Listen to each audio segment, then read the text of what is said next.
Welcome to Six Count. I'm your host, Zara Wild, bringing you the voices and stories of jazz from Durham, North Carolina.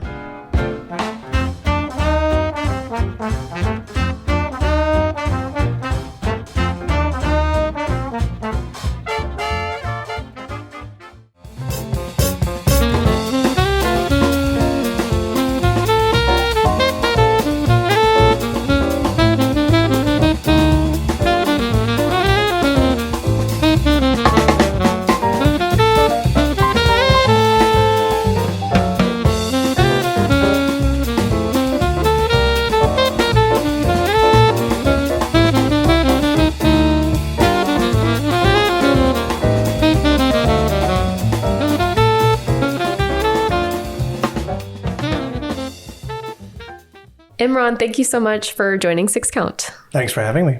And we are joined today with Thomas Owens at the table. We had dinner before, so You just got back from some travels and then you're about to head out too. So is that a pretty normal schedule for you? Some months are heavier than others. I'm really trying to scale back on a lot of my domestic travel and keep it to a few international tours a year and less of my back and forth to New York that I had been doing. I know that you were in Cuba and are about to return, so that's exciting. How did you build relationships there? That was always a dream. I had always wanted to spend some time with the musicians in Cuba because it's such a small island, but they've contributed so much as far as rhythms, melodies, improvisational styles. So they really stand out. I mean, I feel like it's standard lexicon for any jazz musician. They have to be familiar with some form of Cuban rhythm, Cuban improvisation.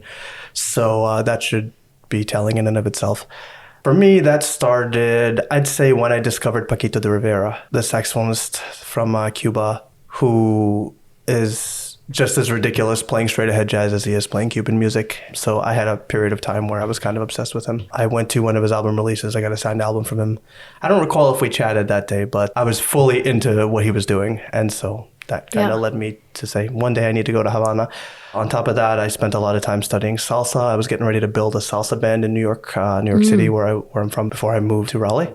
And I also dabble with some salsa dancing. So Cuba in general. Also, I'm a big cigar aficionado. Are you going to get some? Well, I guess you can't share, but hopefully you'll get to smoke a Cuban while you're there. Sure. And we'll see how that goes. It's a very interesting time over in Cuba right now. So. Yes, interesting times. But which clubs will you be going to? I've always wanted to hear live jazz there. I'm sure it will be a wonderful trip. The first one we're going to be doing on this Friday evening, is called Fábrica del Arte, FAC. And it's a really incredible venue. I was there as a guest on my last trip, my first night there, actually. I went with my band. So it's like, I think a large venue with multiple stages kind of spread out and interspersed with visual art. So you can kind of just meander through the property and stumble into, here's some like modern Cuban pop. And then you turn a corner and you walk down a little bit and here's a little corner stage with some heavy jazz going on. And then you go upstairs and this whole club scene with reggaeton. And it's a really cool spot to hang out. So wow. I think I'm doing a set at a hotel before that show. I'm invited by one of the guys who put this together for me. Then I'll do my set at Fábrica del Arte. On Sunday, we're going to be at a new private club called Saudade, which is kind of ironic because that is a Brazilian Portuguese word. But there's a club called Saudade in Havana. And I played there last time. We actually sold out last show. So congratulations. Thank you. They're really looking forward to having us back. So. And we know the rich history of jazz in Havana specifically, but what is it like right now? Would you say that it's a point of resurgence, or what is the jazz climate at the moment? Jazz is widely accepted and digested by the population, much more so than you'll find in many other places, maybe with the exception of France. I feel like jazz musicians in France are rock stars. At least every time I've been there several times. They treat you like a rock star. It's great.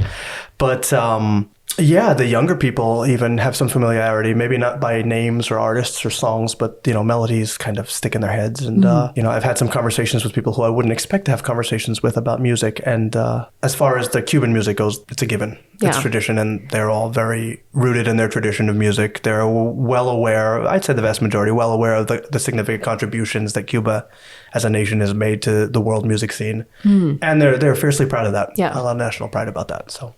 My dad says that Cuba is the best place because it has baseball, cigars, and jazz. So what more could you want? Old cars. You'd want some old cars. And cars, yes. Absolutely. You mentioned New York, and I know that you were there until you moved to Raleigh in 2020. And so it's impressive that you've still been able to maintain those relationships, and sounds like you still have a scene up there that you nurture. So can you share about how you have split time between the two cities, and if that was sort of the vision or just kind of happened as a result of the relationships that you built from having grown up there? Well, the relationships that I have there were very long-standing, many years into them relationships. As far as the gigs go right now, I'm more or less restricted down to just doing private things. So I'll do a lot of weddings at this point. I have my established positions in 2 specific groups that I work with. And so I get first call on any of the gigs that they have going on. So what I'll tend to do is I'll try to align my schedules. If Group A calls me for a Friday and then Group A calls me for that Saturday, all right, I'm going to New York for the weekend. Nice. But I don't usually like to do it for just a single gig unless I have something else going on. That would, especially family, my entire family is there. Usually find ways to get myself there for things that are happening. And is that where the foundation of your jazz education came from too in New York? Yes. I did not formally study music. I never went to music school. I'm a computer person, so computer science major. I was my undergrad. Got 2 IT people at the table. Yeah. But I did minor in music in my undergrad, which was mostly history, a little bit of theory, not really anything significant there. But I will say that I took some scholarship money from Long Island University, CW Post at the time it was called. I think it's called LIU Post now, for participating in the bands based on talent and merit. They incentivized me to participate, which actually was great for me because I had already decided in high school, I love music, I love performing music. I know that I'm not a teacher. I can do the one-on-one thing. I actually enjoy doing that when they're students of caliber that I choose to work with.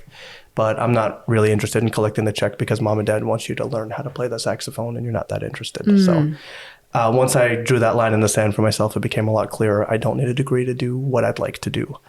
And so I put my time into, instead of, checking the boxes to become a music teacher, I was more focused on locking myself in the practice rooms and getting kicked out pretty frequently. As anybody who went to school with me could tell you, that happened. Why'd you get kicked out? Oh, too loud. It's too loud and practicing all the time, to the point where sometimes lessons were going on with private instruction and they'd be like, listen, you got no. Okay, fine. I spent all my time just working with my 2 mentors that I had there. So unfortunately in my high school, we didn't really have an established jazz culture. So the band director, recognizing that I had an interest and an aptitude for it, did his best, but he didn't really know where to place me or how to deal with me, which I totally respect.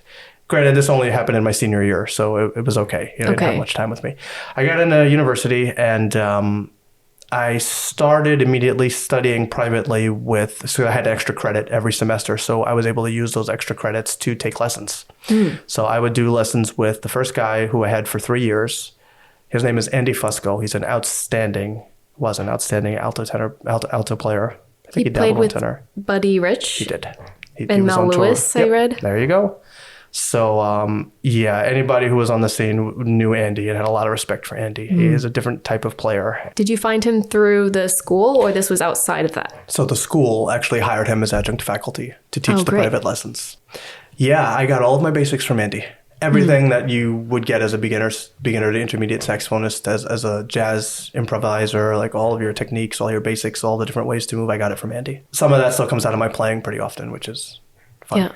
After my 3rd year there, when I was getting ready to start my senior year, they had a changeover. So Andy wasn't working with the university anymore. And we brought in my mentor and friend, basically family at this point. His name is TK Blue.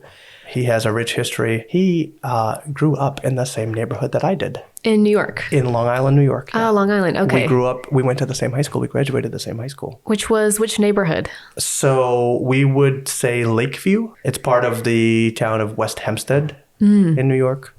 Lakeview is kind of a smaller subset. I have fond memories. Apparently, there is a really rich jazz history and culture, and you would only know that because it's an oral history. I've actually considered talking to him and some of the people he's mentioned to get some writing going about that, which I should mention after I finished my undergrad. I knocked out my first master's degree in nonfiction writing. And so I did that at Sarah Lawrence College, where I was working up in Yonkers. So, And was there a vision to do that full time before computer science kind of came onto the scene for you? no, computer science was always the train that kind of ran through everything. I wanted a master's degree. When you work for a university or a college, oftentimes they give you a tuition remission benefit, so you don't have to pay for your tuition. My options were women's studies, human genetics, or nonfiction, creative nonfiction writing. So I decided to go with writing. Yeah, I mean, as far as what I could have actually accomplished. And I had a bit of a flair for writing, so I went into it knowing that I was pretty good. And actually, it ended up being really helpful. A lot of the techniques and structures that we use, especially in the creative nonfiction writing, it informed a lot of my music writing. So it was helpful. And I feel like any creative pursuit informs others in less linear ways sometimes, but nevertheless has a influence. Absolutely. But yeah, all that to say, I have been thinking about trying to get it together and get some of that oral history recorded while we're still able to do that, because people are getting on in years and, we're reaching that point where it's going to be really difficult to trace those histories down. But my mentor, TK, really interesting. So a little known fact about my old high school, I think we were the first public school system that was given the order to desegregate. Oh, wow. And there was public uproar about it. There was a lot of friction. Dr. King actually visited. There's a lot of pictures with him in town and stuff. And I believe my teacher and his now wife were the first and second student protesters to get arrested from protesting against the people trying to fight the desegregation. What a legacy. Yeah. So there's so much history, and you wouldn't know about it unless you lived there and you talked to the right people. There's a lot to record. Why do you think that the story of jazz in this history too has not been really covered? From the size of the town or just lack of resources? Probably a bit of both. I believe that there are stories and situations like this spread out all throughout. I wouldn't even say the United States, I'd say the world. You'll find pockets of things that happen in local legends, and there's not really a lens to translate those things out from a local community to a national one. When we find those threads that we can pick up on, it helps a lot to kind of extrapolate and see what you can find. Yeah. This is one area where I just happen to be versed in both of those areas, so I can kind of speak to it. Somebody was looking to beat me to it. A good friend of mine was actually going to beat me to it, and he does a lot of videography and directing. I'm not sure if that project is still in play, though. But he had actually tapped me to write the score for it. So, oh, wow. Yeah, we'll see. I should check in with him and see. Hopefully that is still on the back burner and going to happen.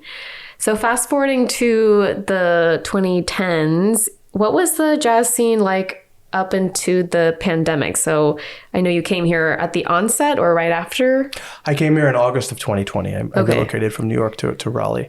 The 2010s were great for jazz in New York. As I said, I didn't study in school. I just kind of did some mentorship kind of things with my mentor, TK, and I should mention my other mentor, Richie Iacona, who is a local legend, but just super talented and what a great view on music. And one of the things they told me, both of them unanimously told me, they said, at some point you have to just get out of the books and go do the practical. You have to do it, yeah. Yeah. So I made it a point to set a schedule for myself, starting when I was in university, to go out to these jam sessions, because I was in one of the few places in the world where I could actually go to a jam session in driving distance and just get my butt kicked up and down and take notes about what I did and improve on the things that I needed to improve on.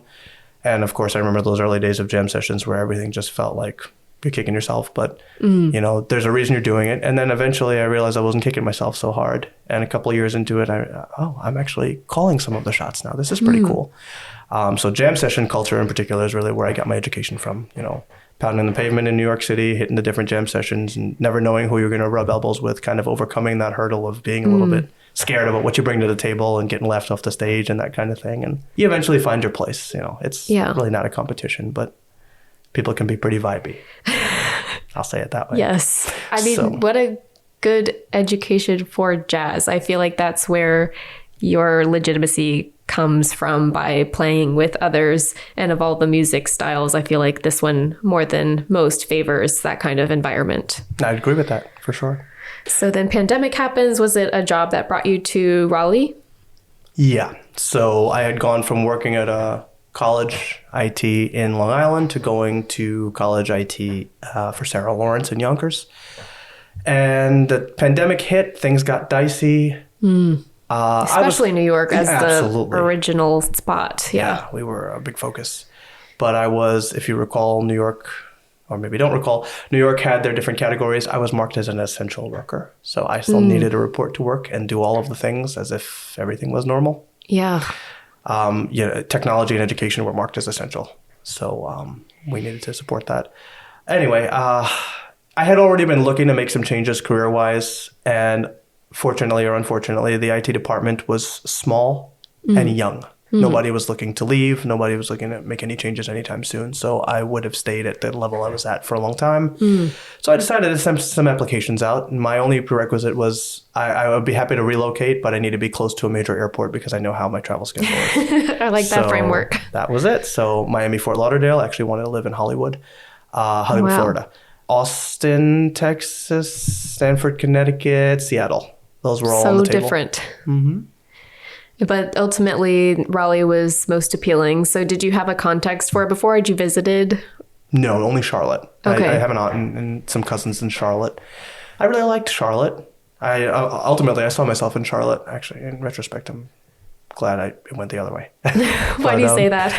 I don't know. The vibe in Raleigh is different. It's more relaxed. And I think it more suits where I am in life and what I'm trying to do. So yeah, I prefer it. Yeah, what ended up panning out was the North Carolina State round of interviews that I did. I had sent in a couple applications here, as well as UNC Charlotte and a couple other schools. And that was the one that just seemed to fit the best. And then I went through some interviews. And once I got my offer, I already knew that I was good for it because I was ready to get out, make a change, do a thing.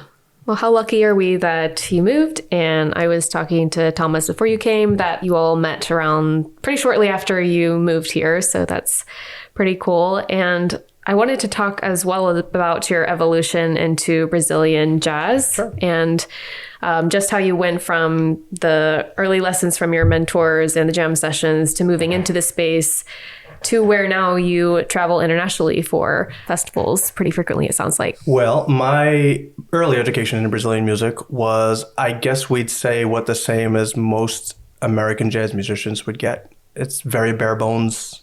It's not really the things that we should be digesting if we seek to really understand what's happening with the rhythms, the melodies, the interplay. And to no fault of anybody, that's just what we have access to. Without getting really deep into it. At one point, I was doing so much jazz that both of my teachers told me, like, you're doing too much jazz and we're jazz musicians. You need to do something else. To be more balanced, or why did they say you had kind of saturated? I was single plane. Everything that I would do was with a jazz focus. That wasn't great, So I came up with a lot of different music and not American music in my household. My parents immigrated here from Guyana, so we are Caribbean, a lot of reggae, a lot of soca, a lot of that kind of music. That's what I came up with, Very cool. As well as East Indian music. So I have a lot of that in me. And instead of playing to that strength, I was kind of shying away from that because jazz, trad jazz, and this is how I got to do things. So when my teachers both told me, I don't think they were even aware that they told me the same thing in the same year, but they did. I said, okay, there's merit there. Maybe I should get away from that. I went into horn bands for a while. There was a lot of Chicago, Earth, Wind & Fire, Tower Power. I found a niche and I got into it, and I just was working hard with that, as well as my band that I joined when I was a senior in high school. Some of my friends, we still perform. We're still together. Oh, how cool. That's been a long rare. time. Yeah, so we still do some shows to get exposure to other music and also to force myself to hear how I'm interpreting rock and roll as a jazz musician and just doing a terrible job of it. So really getting out of that mold of being jazz only. So I kind of was opening myself up to doing other things. 2015, 2016, I started a reggae band when I moved up to Mount Vernon. When I started working for Sarah Lawrence in 2013, I took a year or two to kind of find my way. So I mentioned Mount Vernon, New York. That's where I was living in Westchester County. It's right on the edge of the Bronx. Okay. For people who don't live in New York, we say the Bronx, but for my New Yorkers, okay, I said Mount Vernon, so leave me alone. So I was living in Mount Vernon. Mount Vernon's a really interesting city. There are some areas that are distinctly Caribbean. You'll find a lot of Jamaican, Guyanese, Trinidadian people. There's a separate area that's distinctly a predominantly heavy Mexican population, African-American population. And then there's a massive chunk of Brazilians. And I had no idea when I moved there that that was the community. Like there are entire areas of Mount Vernon where you can speak no English and be fine. Wow. So it's pretty cool. So I met one of my best friends to this day, Graciliano, who is probably one of the best drummers that Thomas has ever played with. Okay. Yeah, he's one of the best drummers I've ever played with. And I had met him on a recommendation from a friend or a fellow musician. I got called for a gig at one of the museums in the Bronx with 24 hours notice, and I needed to throw together a band really, really fast. Wow, that is really fast. Yeah, I had exhausted all of my options for a drummer, so I just called this guy I knew, and I said, dude, I'm grabbing at straws. I need a drummer for tomorrow. You have anybody? And he thinks for a second. He says, I met this guy at a session a couple of weeks back. You know, he's from Brazil. His Brazilian stuff's amazing, but he can swing pretty good. Here, I'll pass you his number. He just moved here about a year ago or less. And so that's how I met my friend Graciliano. We started on the gig and we had an immediate connection. Like our vibe and our energy was just like, he's got big ears, as musicians know. He listens to everything that you do and it comes right back to you. Yeah. So nothing escapes him. Yeah. So I remember after the gig, the next day he called me and he was just going on about how good of a time we had. And I said, okay, so it was mutual. So we just started hanging out and talking. And this is how I started to get really exposed to true Brazilian music. This is a Brazilian guy who just came out of Brazil. He's born and raised in Brazil, spent his whole life there. And, you know, as much as I could show him about jazz, he wanted to show me about Brazilian music. So this evolved, I should say, into me getting deeper and deeper into starting to understand the differences, the rhythms, because our lens here in the United States is bossa nova, jobium, samba. Okay, the end. Like Stan Getz, and that's it. So we lose out on the maracatu, we lose out on the frevo, we lose out on the baião, all the good stuff that is so central to a lot of their culture. And so we just kept going further and further. It would always be something more he'd have to share with me. And it was always an exchange. There was a singer. Her name is Monica Oliveira. She lives in New Jersey. At this point, I think she's still in Jersey. And she would do a show at one of my favorite clubs in New York City in the West Village. It's called the Zinc Bar on West 3rd Street. It's about a block down from the Blue Note. He was picked up as the drummer to do their show every Saturday night, 9 p.m., 9:30 p.m., I forget, was Brazilian night. And you'd come out and they'd fill up the place usually, and you'd have just straight Brazilian music from a Brazilian band, and it was a lot of fun. She made a whole show of it and everything. Yeah. So I had a Christmas Eve party because their gig happened to be on a Christmas Eve, and I decided that I would go, even though I was actually starting to be a little bit sick. My mind was telling me I should probably go to that. So I'll have soup when I'm back. Yeah, pretty much. So I put on my game face and I went out there and I got to meet the Brazilians, and she heard I was a sax player. She invited me up to play some songs. And at this point, I had known some of the songs because Graciliano had helped me learn about that stuff. And I got up there and I did my thing. And my thing, when I say my thing, I mean, it's like, so my jazz influence, my biggest one would be Eric Dolphy. And it's a very angular kind of sound. It's a very different approach to improvisation. It's more free. But still coloring within the lines, if so to speak. So that was beautiful. Summation. Yeah, it's a little tricky to kind of digest, but you know, just it's a visceral thing that he has, the way that he plays. Anyway, so I had tracked to that, and so I infuse a lot of those kinds of things. Less so recently, more so back then. It was very, very integral to my sound. I remember I was playing, there's actually some video of the first time I played with them, and you see her physical reaction to, oh, this is really cool. I'm really liking this vibe, because she liked to put a touch of rock and roll into her show as well. And so she got the vibe. She asked me to play a second one. I did the same thing. And then I went home and I was sick for a couple of days. But after the dust settled, so to speak, I got a call that the sax player was going to miss a gig. Could I sub? And I was like, this is great, because I had always wanted to play at the Zinc Bar. It was so much fun. Yeah. So I went and I knocked out that gig with her in the band. That led to me getting called as a sub once or twice more. And it just so happened that sax player, who is an amazing talent, he's a professor in the Federal University in Brasilia, the capital of Brazil now. He was moving back to Brasilia to finish up his doctoral work or to take a post teaching, and so he was leaving the chair vacant. And she said, "I'd love to have you do it." Wow! And so that is how I fell into a steady every Saturday night. A year and a half, 2 years in residence. Yeah, that's great. At the Zinc Bar, and it was all Brazilian music. And now you've been able to piece together a career that includes going to these places, and it sounds like you want to move more in the direction of international gigs. Do you have any, I guess, advice of reflecting back of how you were able to craft together something that works for you and is in the direction that you want to go? It's a two-way street. As much as you're looking to get out of your connections, you have to be willing to give. Be willing to lend a hand, be willing to engage in the dialogue, be willing to open up what you can for a person who's coming to your town as much as you would expect them to do that for you or hope that they would do that for you. For example, I brought my friend Graciliano here a couple of years, 2 years back now, and we did something at a Sharp 9 gallery where he taught a workshop, a masterclass in Brazilian rhythms. And Graciliano is an amazing drummer, but his first instrument is actually guitar. Oh, wow. And he'll be mad at me if he hears this, but he'll outplay pretty much anybody on guitar with Brazilian stuff. I mean, guitarists are like, dude, you're a guitarist. That's really helpful to have that perspective. But my point is, yeah, you got to be willing to do that as much as you can. So he knows that he's my call. When I recorded my first album in 2018, released it in 2019, he was my drummer for everything except for the celebrity drummer that I had on.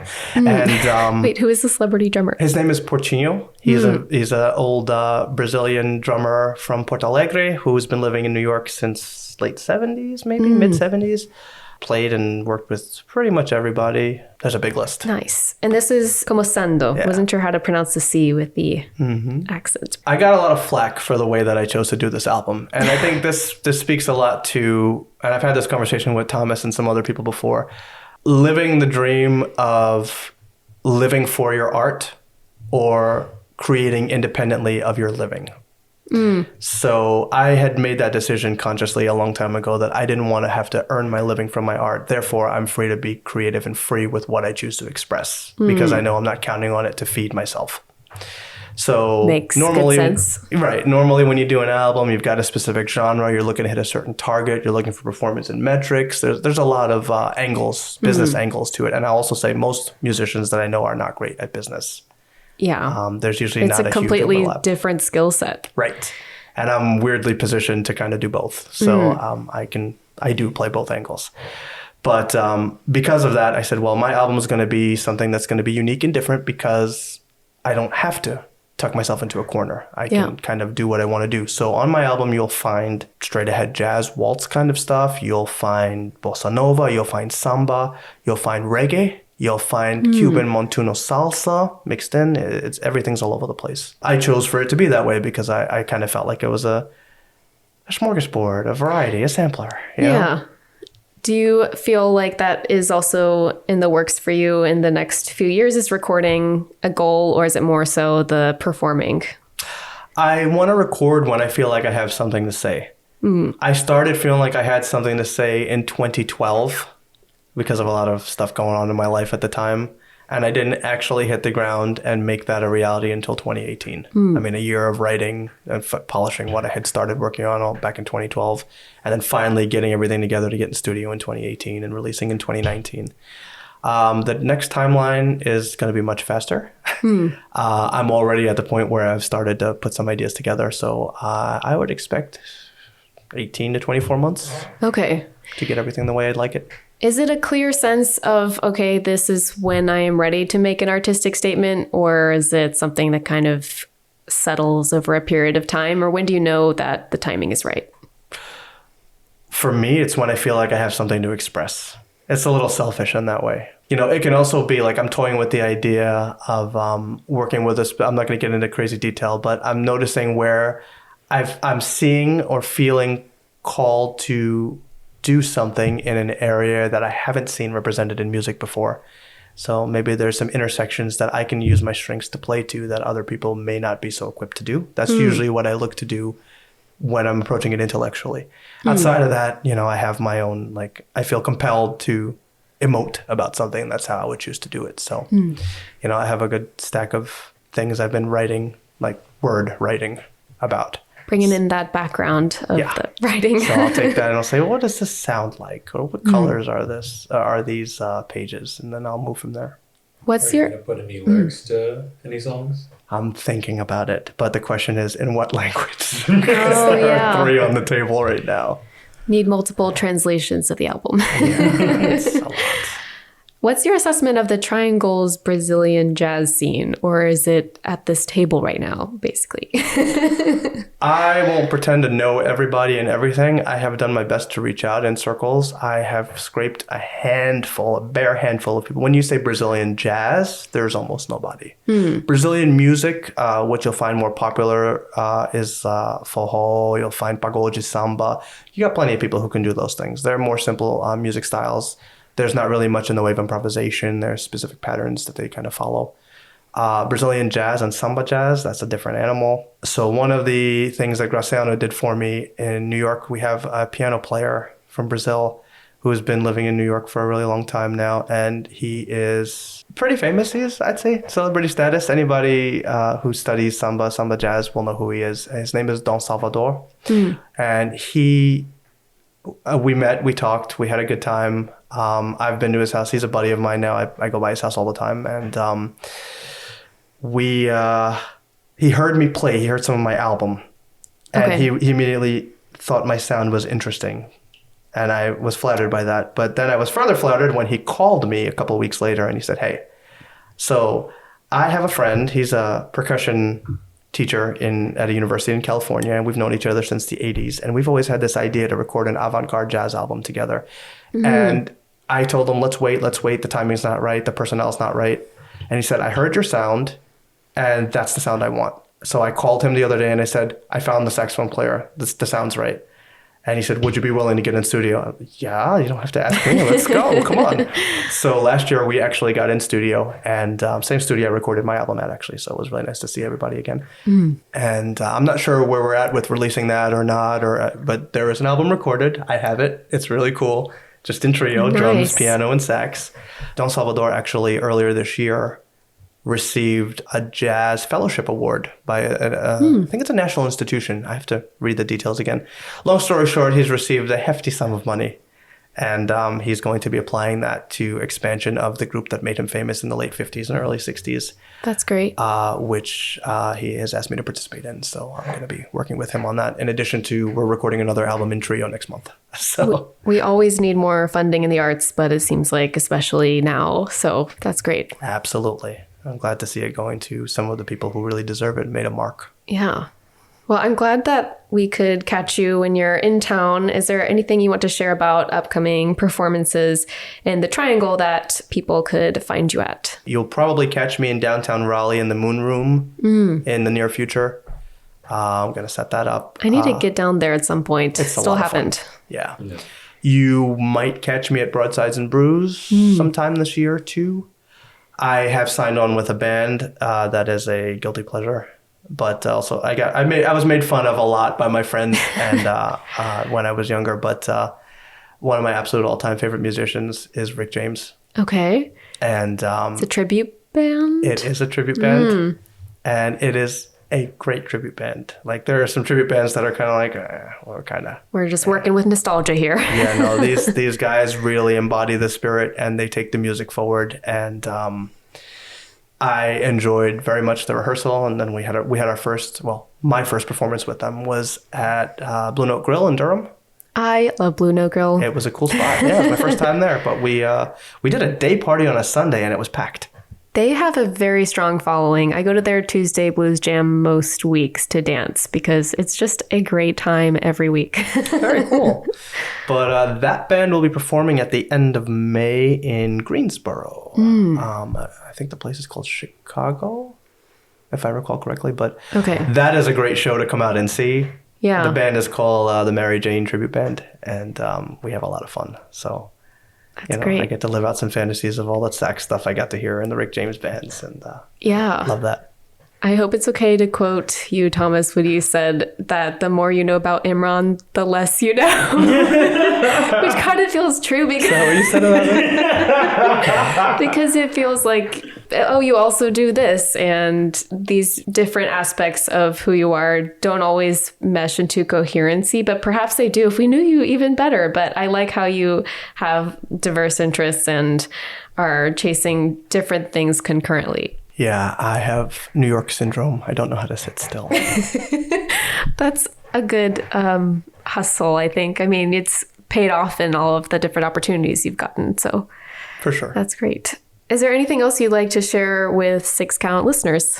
One of my biggest reservations moving from New York City area to Raleigh, North Carolina was, oh my God, am I about to just go into seclusion with how I need to move forward with music?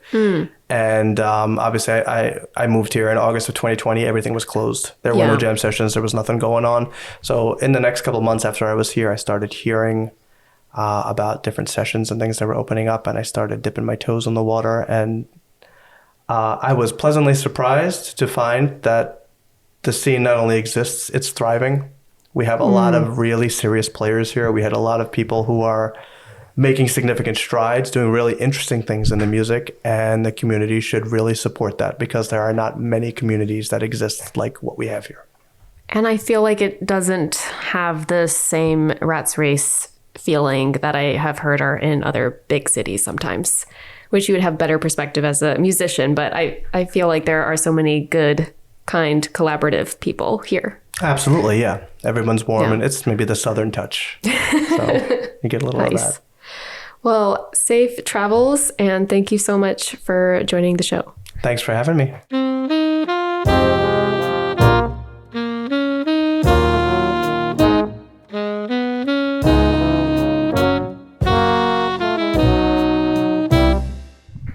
Okay, I had to just put the mic back on because in the span of 5 minutes, I learned things like how you take a month-long motorcycle trip every summer. And this summer you're going to Alaska, but I don't take a month every summer. This is the first summer I'm taking a month. Usually it's 2 to 3 weeks. 2 to 3 weeks. Okay. Well, still you take a motorcycle trip, not on a Harley Davidson, but different one. I am a BMW touring guy. That's what I tried.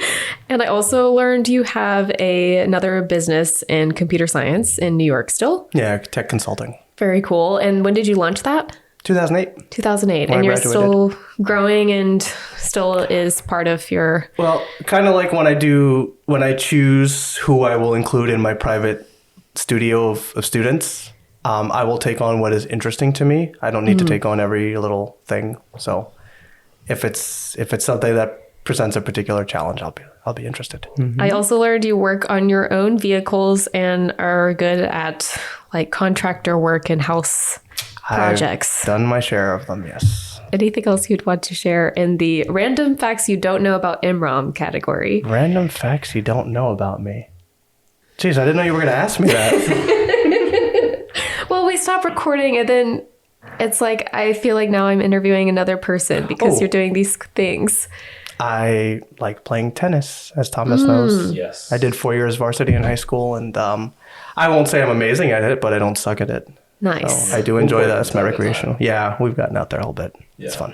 Well, there you go. Okay. Thank you. He doesn't suck either, by the way. I don't know about all that. That concludes the second portion of our 6 Count interview. Thank you. Thanks.